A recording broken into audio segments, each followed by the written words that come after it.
আমি একটা লাল ব্যাগ নিয়ে এসেছি। এই লাল ব্যাগের একটা কাহিনী আছে। এই লাল ব্যাগের কাহিনীটা হচ্ছে 2008 সালের ইলেকশন কিভাবে হয়েছে সেটা হচ্ছে এই দুইটা কাপ দিয়ে দেখাচ্ছে। ধরে নেন এই কাপটা আপনাদের সবাইকে দেখানো হলো, আপনারা সবাই পুলিং এ, যেটা ফাঁকা ফাঁকা না, এই ফাঁকা, আপনারা সবাই ভোট দিচ্ছে, ভোট দিয়ে দিচ্ছে, এটা কি হয়ে গেল? পূরণ হয়ে গেল। এটা পূরণ হয়ে গেল তো। এখন এটা পূরণ হয়ে গেছে, ভোট হয়ে গেছে, আমি কি করবে এটা?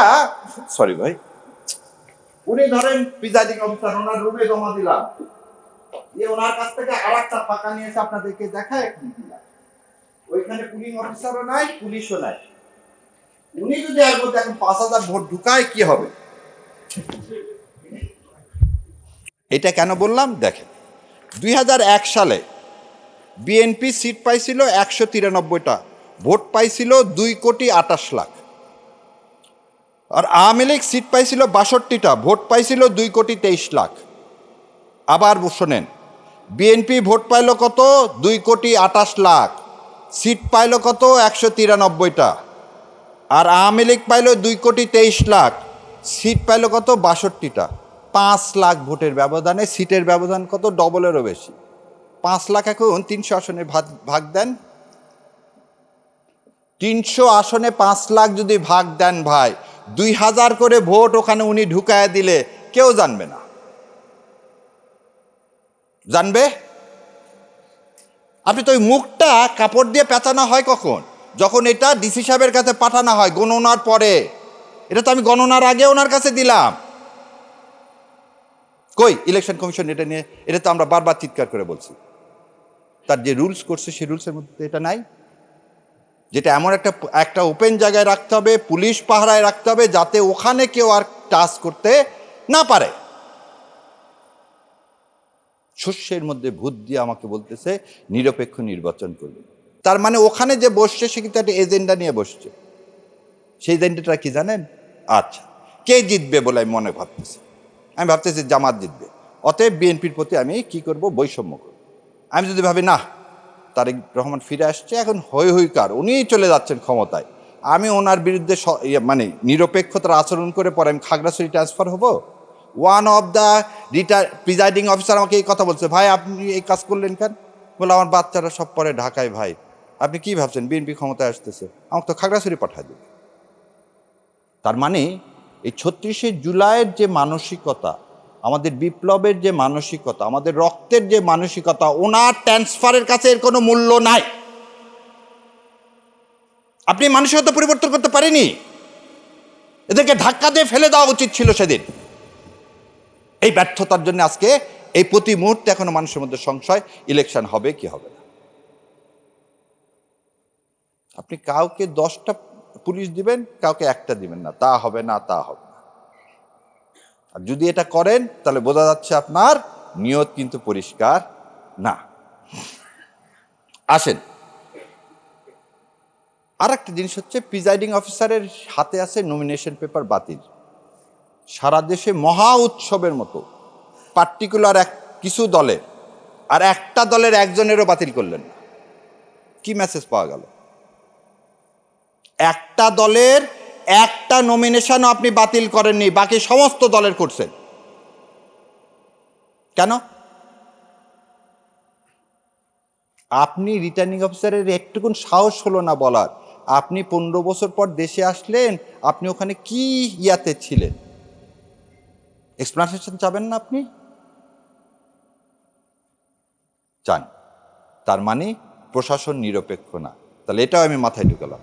তাহলে প্রথমটা ঢুকালাম যে লিগাল ইনস্ট্রুমেন্ট দিয়ে আমাকে বার করা হচ্ছে, আমাকে অ্যাডমিনিস্ট্রেশন দিয়ে বার করা হচ্ছে। এবারে অ্যাডমিনিস্ট্রেশনের আমি আসার সময় বোধহয় আপনারা দেখছেন আমি একটা লাল ব্যাগ নিয়ে এসেছি। এই লাল ব্যাগের একটা কাহিনী আছে। এই লাল ব্যাগের কাহিনীটা হচ্ছে 2008 সালের ইলেকশন কিভাবে হয়েছে সেটা হচ্ছে এই দুইটা কাপ দিয়ে দেখাচ্ছে। ধরে নেন এই কাপটা আপনাদের সবাইকে দেখানো হলো, আপনারা সবাই পুলিং এ, যেটা ফাঁকা ফাঁকা না, এই ফাঁকা, আপনারা সবাই ভোট দিচ্ছে, ভোট দিয়ে দিচ্ছে, এটা কি হয়ে গেল? পূরণ হয়ে গেল। এটা পূরণ হয়ে গেল তো। এখন এটা পূরণ হয়ে গেছে, ভোট হয়ে গেছে, আমি কি করবে এটা? সরি ভাই, উনি ধরেন প্রিজাইডিং অফিসার, ওনার রুমে জমা দিলাম, ওনার কাছ থেকে আর একটা ফাঁকা নিয়ে এসে আপনাদেরকে দেখায়, এখন দিলাম। ওইখানে পুলিং অফিসারও নাই, পুলিশও নাই। উনি যদি এর মধ্যে এখন 5,000 ভোট ঢুকায় কি হবে? এটা কেন বললাম দেখেন, 2001 সালে বিএনপি সিট পাইছিল 193টা, ভোট পাইছিল 2,28,00,000। আর আওয়ামী লীগ সিট পাইছিল 62টা, ভোট পাইছিল 2,23,00,000। আবার শোনেন, বিএনপি ভোট পাইল কত? 2,28,00,000, সিট পাইল কত? 193টা। আর আওয়ামী লীগ পাইল 2,23,00,000, সিট পাইল কত? 62টা। 5 লাখ ভোটের ব্যবধানে সিটের ব্যবধান কত? ডবলেরও বেশি। 5 লাখ এখন 300 আসনে ভাগ দেন। 300 আসনে 5 লাখ যদি ভাগ দেন ভাই, 2,000 করে ভোট ওখানে উনি ঢুকায় দিলে কেউ জানবে না। জানবে? আপনি তো ওই মুখটা কাপড় দিয়ে পেঁচানো হয় কখন? যখন এটা ডিসি সাহেবের কাছে পাঠানো হয় গণনার পরে। এটা তো আমি গণনার আগে ওনার কাছে দিলাম। কই ইলেকশন কমিশন এটা নিয়ে? এটা তো আমরা বারবার চিৎকার করে বলছি। তার যে রুলস করছে সেই রুলসের মধ্যে এটা নাই, যেটা এমন একটা ওপেন জায়গায় রাখতে হবে, পুলিশ পাহারায় রাখতে হবে, যাতে ওখানে কেউ আর টাচ করতে না পারে।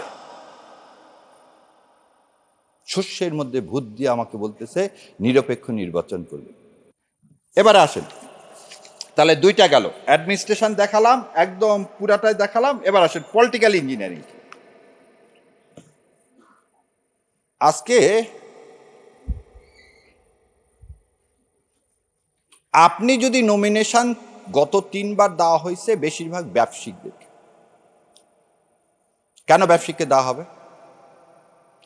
আমি বললাম যে আপনি ইলেকশন করলে আমি দুর্নীতি করতে দিব না, একদম আপনাদের সামনে বলে দিচ্ছি। আমি তো মানে আল্লাহ দিলে প্র্যাকটিস করে যাচ্ছি। আর সব বড় বড় কোম্পানিগুলো মোটামুটি মামলা করা সারা। এই কোম্পানিগুলোর মূল কাজটা কি জানেন? আন্ডার ইনভয়েসিং করা। আন্ডার ইনভয়েসিং মানে জানেন, এদের সবারই দুবাইতে একটা করে অফিস আছে। চিনি কিনছে, ধরে নেন আপনার কথা, চিনি কিনছে $160, আর আমাদের এখানে বলা আছে প্রতি ডলারে 3 টাকা করে দিতে হবে। কি দিতে হবে? ভ্যাট দিতে হবে, কাস্টমস ডিউটি দিতে হবে। তাহলে 160 আর 3-এ কত পড়তেছে? 163। ও করতেছে কি, এই চিনিটাকে দেখাচ্ছে 120 টাকায়, তাহলে ওর উপরে এসে যাচ্ছে 1.5 টাকা হচ্ছে কি ট্যাক্স। তাহলে ট্যাক্সটা কি করতে হলো? অর্ধেক। তাহলে আমি ট্যাক্সটা পেলাম কত? অর্ধেক কম। এটা করে ওর লাভ কি? এটা কমায় তা আমাদের লাভ হচ্ছে যে চিনির দাম তো কম হবে না, মার্কেটে নিয়ে এসে কিন্তু ওই যে দামে 163 টাকায় বিক্রি করার কথা ছিল সেই দামে বিক্রি করতেছে। এইটা হচ্ছে একটা অসৎ। আর একটা অসৎ কাজ, আরেকটা অসৎ কাজ হচ্ছে যেটা 2 টাকার জিনিস সেটা 5 টাকা দেখায় নিয়ে আসে। যেমন তার একটা প্রমাণ, ইভিএম মেশিন আছে না, ইভিএম মেশিন করতে খরচ হয়েছিল 22,000 কোটি টাকা। আজ পর্যন্ত এগুলো একটা কোম্পানির খুঁজে পাওয়া যায়নি। আর এই সমস্ত কোম্পানির টাকা জয় ভাইয়ের কাছে চলে গেছে, একদম এলসি খুলে চলে গেছে। টাইগার আইটি নামে একটা কোম্পানি, সেই কোম্পানির মাধ্যমে এই 22,000 কোটি টাকা চলে গেল। এবং এই কোম্পানির কর্ণধার হচ্ছে জয়। তাহলে এই যে ব্যবসায়িকের কথা বললাম, খুব দুঃখ নিয়ে বললাম, 71 টিভি সবচেয়ে বেশি ড্যামারেজ করছে গত 15 বছর। এবং 71 টিভির মালিককে জানেন? মেঘনার মোস্তফা সাহেব পারে না তো তারেক জিয়া সেদিন পায়ে যায়, পা ছুঁয়ে চুমু খাওয়ার মতো অবস্থা। কেন? কারণ তিনি তো ওই অপরাধী। তাই কি ধরলেন আপনি গত 18 মাসে?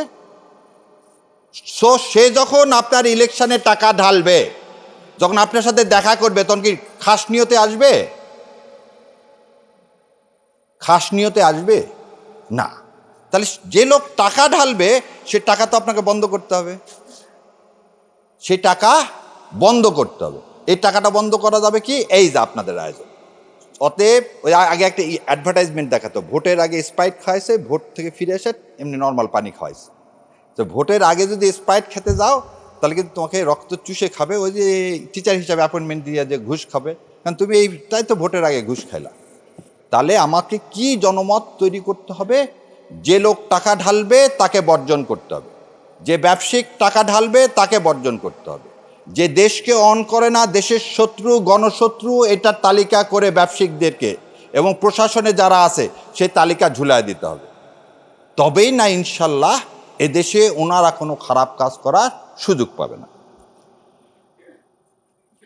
আসেন রিগিং শোনেন, ভোট কেন্দ্রে জাল ভোট ফেলানা, ভোটের বাক্স চুরি করা, এটা আমাদেরকে যেভাবে বড় করে দেখায়, আসলে ভোটে তা হয় না। ভোট বাক্স ছিনতাই করে একটা মানুষকে জিতান যায় না। কারণ ধরে নেন ভোট বাক্স উনি এক পার্টি এক জায়গায় করবে, আমি আরেক জায়গায় করবো, তাহলে তো ব্যালেন্স হয়ে গেল। রাষ্ট্রীয়ভাবে পরিকল্পিত করে যেটাকে করা হয় সেটাকে বলা ইলেকশন ইঞ্জিনিয়ারিং। পার্সোনাল লোককে না, পার্সোনাল লোককে না। আর একটা কাজ কি করে এই পলিটিক্যাল ইঞ্জিনিয়ারিংয়ে, যে সেটা হচ্ছে পুলিশ। পুলিশ কি কি কাজ করে? পুলিশ প্রথম কাজটাই করে যে তার কাছে লিস্ট থাকে প্রতিটা গ্রামের কে কোন পার্টি করে। তো ওনাদের সাথে ডিল হয়ে গেল, ধরেন আমি জামাত ইসলামের ক্যান্ডিডেট, আমি বলে দিলাম এই এসপি সাহেব আর আপনাদের জন্য এই 5-10 কোটি টাকা থাকলো, আগের দিন দুটা বোম ফাটায় একটা নাটক করবেন জঙ্গিবাদের একটা মাদ্রাসায় করে, ওই এলাকায় যত জামাতের ইসলামের আছে সবগুলোকে কিন্তু ধরে ফেলবেন রাতের বেলা।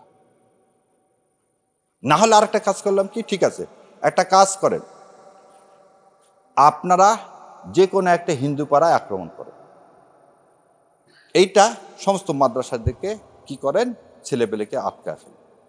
এইটাই চলে এসছে 53 বছর। এইটা যাতে করতে না পারে সেদিকে আমাদের দৃষ্টি দিতে হবে। আর লাস্টলি যে কথাটা বলতেছি, মিডিয়া আপনারা হচ্ছে জাতির বিবেক।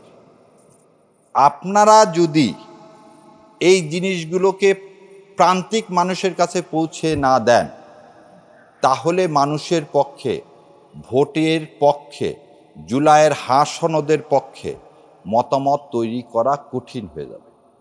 সেই জন্যে আমি অনেকখানি সময় নিয়ে ফেললাম যে রাষ্ট্র কিভাবে রাষ্ট্রযন্ত্র ইউজ করে ভোটের ইলেকশন করে, ইঞ্জিনিয়ারিং করে, সেটা আপনাদের মাধ্যমে তুলে ধরলাম। এখন এখান থেকে বাঁচার উপায় কি? বাঁচার উপায় একটাই, এই যেটা যেটা করতে পারে সেটা উন্মোচিত করে দিলেন, তাহলে পরের দিন এই নাটক করলে আর আমরা কেউ বিশ্বাস করব না। এবং ইনশাল্লাহ আগামী যে 12 ফেব্রুয়ারি এই ইলেকশনকে পাহারা দিতে হবে আমাদের, কারণ এটা হচ্ছে হাদির শপথ, এই রক্তের শপথ। এই রক্তকে যদি আমাদেরকে কি করতে হয়, উদ্ভাসিত করতে হয়, তাহলে গণভোটে দিতে হবে এবং এই সব প্রেতাত্মাদের কি অপকর্মের জবাব দিতে হবে। আল্লাহ আমাদের সে করার তৌফিক এনায়েত করুক। আমিন। আসসালামু আলাইকুম রহমতুল্লাহি ওয়া বারাকাতুহু।